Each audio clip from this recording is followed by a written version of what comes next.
Hello everyone. कल की class में हमने अपना फर्स्ट चैप्टर संत वाणी के क्वेश्चन आंसर कंप्लीट किए थे। आज हम अपना सेकंड चैप्टर भ्रमर गीत से चयनित कुछ पद स्टार्ट करते हैं। सबसे पहले हम सूरदास जी का जीवन परिचय रीड करते हैं। सूरदास का जन्म 1478 ईस्वी में हुआ। इनके जन्म स्थान के बारे में मतभेद है। कुछ विद्वान इनका जन्म स्थान आगरा से मथुरा जाने वाली सड़क पर स्थित रुनकता नामक ग्राम को मानते हैं, जबकि कुछ इनका जन्म स्थान दिल्ली के निकट सिही ग्राम को मानते हैं। सूरदास के माता पिता एवं कुल के संबंध में भी विद्वानों के मतभेद है। कुछ विद्वान उन्हें चंद्रवरदाई का वंशज मानते हैं। सूरदास जन्म से अंधे थे, परंतु सुरने बालक कृष्ण की विभिन्न बाल क्रीड़ाओं, प्रकृति तथा विभिन्न प्रकार के रंगों का बहुत सूक्ष्म, यथार्थ और मार्मिक वर्णन किया है। सूरदास जी को वल्लभाचार्य के 8 शिष्यों में प्रमुख स्थान प्राप्त है। इनकी मृत्यु सन 1583 ईस्वी में पारसोली नामक स्थान पर हुई। कहा जाता है कि सूरदास ने 1.25 लाख पदों की रचना की। इनके सभी पद रागनियों पर आधारित है। सूरदास जी द्वारा रचित कुल 5 ग्रंथ उपलब्ध हुए हैं, जो निम्नलिखित है: सुरसागर, सुरसारावली, साहित्य लहरी, नल दमयंती और ब्याहलो। इनमें से नल दमयंती और ब्याहलो की कोई भी प्राचीन प्रति नहीं मिली।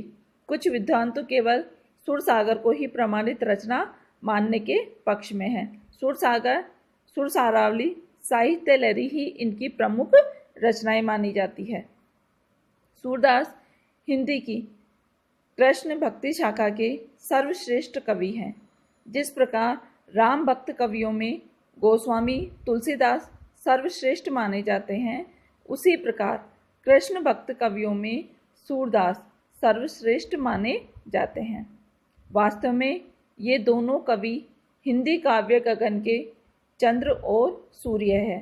किसी कवि ने ठीक ही कहा है, सुरसुर तुलसी शशि, अर्थात दोनों ही क्या है, सूर्य और चंद्रमा के समान माने जाते हैं। ये हुआ हमारा सूरदास जी का जीवन परिचय कंप्लीट। अब हम आगे इनके पदों को स्टार्ट करते हैं। प्रस्तुत पद सूरदास द्वारा रचित सूरसागर महाकाव्य के भ्रमर गीत से लिया गया है। श्री कृष्ण ब्रज की गोपियों को छोड़कर मथुरा चले जाते हैं। वहां से श्री कृष्ण ने विरह वेदना से व्यथित गोपियों को सांत्वना देने के लिए उद्धव को भेजा। उद्धव उन्हें निर्गुण ब्रह्मा एवं योग का उपदेश देते हैं। तभी वहां एक भंवरा आता है। गोपियां उस भंवरे को माध्यम बनाकर उद्धव को जवाब देती है और कहती है कि ये तुम्हारा योग संदेश है, वह हमारे लिए कड़वी ककड़ी के समान अरुचिकर है। आगे हम इस पद का अर्थ देखते हैं। हमारे हरि, हारिल की लकड़ी। हरि यहाँ पे श्री कृष्ण के लिए आया है। हारिल पक्षी है, लकड़ी अर्थात लकड़ी। गोपियां श्री कृष्ण के प्रति अपना अनुराग प्रकट करती हुई कहती है कि हे उद्धव, हमारे लिए श्री कृष्ण हारिल पक्षी की कभी न छूटने वाली लकड़ी के समान है। अर्थात जिस प्रकार हारिल पक्षी अपने पंजे में लकड़ी को हमेशा पकड़े रहता है और वह अपने से उसे दूर नहीं होने देता, उसी प्रकार से हमने भी श्री कृष्ण को अपने हृदय में बसा रखा है। हम उन्हें अपने से दूर नहीं कर सकते हैं। नेक्स्ट लाइन का अर्थ देखिए। मन, क्रम, वचन, नंद नंदन उर यह दृढ़ करी पकड़ी। मन, वचन यानी कि वचन, कर्म यानी कि कार्य, नंद नंदन यानी कि नंद के पुत्र श्री कृष्ण के लिए आया। उर का अर्थ होता है हृदय, दृढ़ का अर्थ होता है दृढ़ता से करी पकड़ी यानी कि पकड़ लिया है।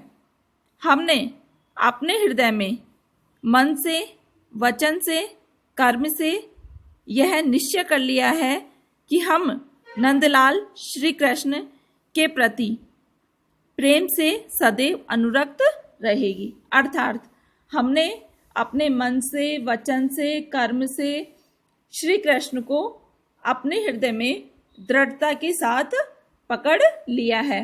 हम उन्हें अपने से दूर नहीं कर सकती है। आगे की पंक्तियों में गोपियां उद्धव से कहती है, जागत सोवत स्वप्न दिवस निसी काने काने जकरी। जागत अर्थात जागते हुए, सोवत सोते हुए, स्वप्न यानी कि सपने में, दिवस निसी यानी कि दिन रात, काने काने यानी कि कृष्ण कृष्ण, जकरी यानी कि रटते रहते हैं या जकड़ना या रटना। गोपियां उद्धव से कहती है कि हम तो सोते हुए, जागते हुए, सपने में, प्रत्यक्ष में अर्थात दिन रात श्री कृष्ण का ही नाम की रट लगाए हुए रहते हैं। अर्थात हमें सोते जागते, दिन में रात में केवल श्री कृष्ण का ही नाम हमारे मुंह पर रहता है। सुनत ही जोग लगत ऐसो अली जो करुई ककरी।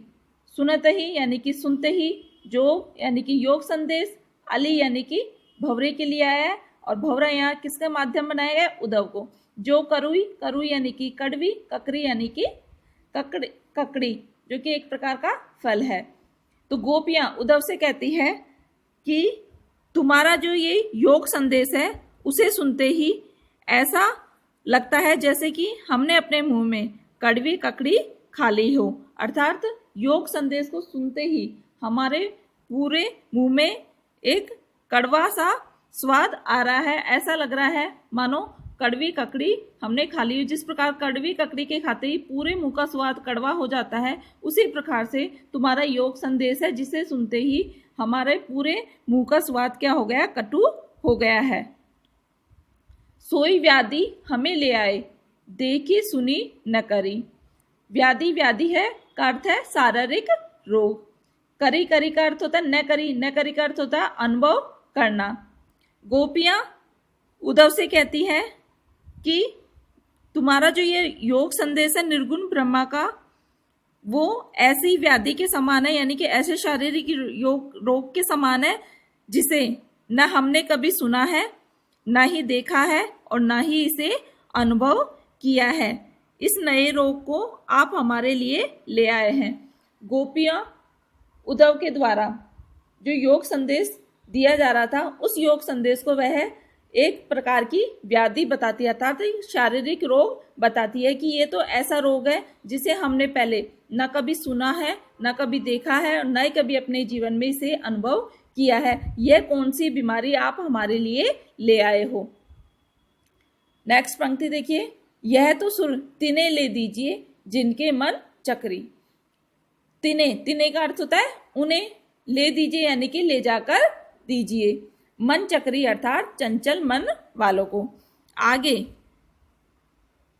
गोपियां उद्धव से कहती है कि हे उद्धव, आप अपना ये योग संदेश, निर्गुण ब्रह्मा का जो आप योग संदेश हमें सिखा रहे हैं, यह आप उन्हें सिखाइए जिनके मन चक्री के समान चंचल है, अर्थात अस्थिर है। आप उन्हें यह योग संदेश सिखाइए।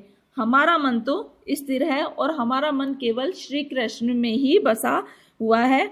हमने अपने मन में श्री कृष्ण को ही दृढ़ता के साथ बसा रखा है, इसलिए यह योग संदेश हमारे लिए नहीं है। आप यह योग संदेश उन्हें दीजिए जिनका कि मन चक्री के समान अस्थिर है। यह हुआ इसका अर्थ कंप्लीट। अब देखिए प्रस्तुत जो काव्यांश है इसकी भाषा साहित्यिक ब्रज भाषा है। प्रस्तुत काव्यांश में वियोग श्रृंगार रस तथा माधुर्य गुण का प्रयोग हुआ है। काव्यांश की भावात्मक शैली तथा व्यंग्यात्मक शैली में प्रयोग हुआ है। वियोग श्रृंगार रस का प्रयोग प्रस्तुत काव्यांश के अंतर्गत हुआ है। ये हुआ हमारे सूरदास जी का फर्स्ट पद कंप्लीट। नेक्स्ट जो पद है वो हम कल की क्लास में स्टार्ट करेंगे।